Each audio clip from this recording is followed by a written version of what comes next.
Biliran Business and Franchise Expo nagbigay ng pagkakataon para ipakita ang malawak na potensyal ng mga negosyo sa lalawigan kung saan nagsama-sama ang mga lokal na negosyante na nagbigay ng interes at pag-asa para sa mas maraming oportunidad sa iba't ibang industriya.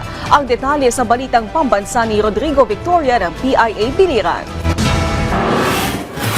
Nakikita ng business sector, Department of Trade and Industry at ng lokal na pamahalaan ang potensyal ng pagninegosyo sa lalawigan ng Biliran. Sa ginanap na kauna-unahang Biliran Business and Franchise Expo, ilang lokal na mga negosyante ang kinakitaan ng interes upang umuhunan sa iba't ibang klase ng negosyo.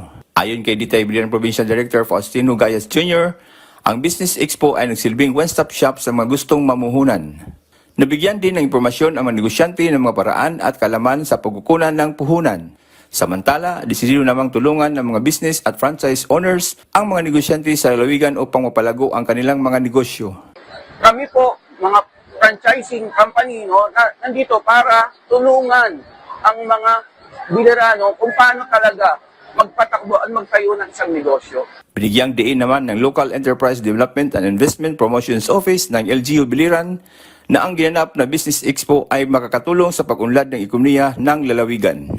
Mula sa Philippine Information Agency, Biliran, Rodrigo Victoria, Balitang Pambansa.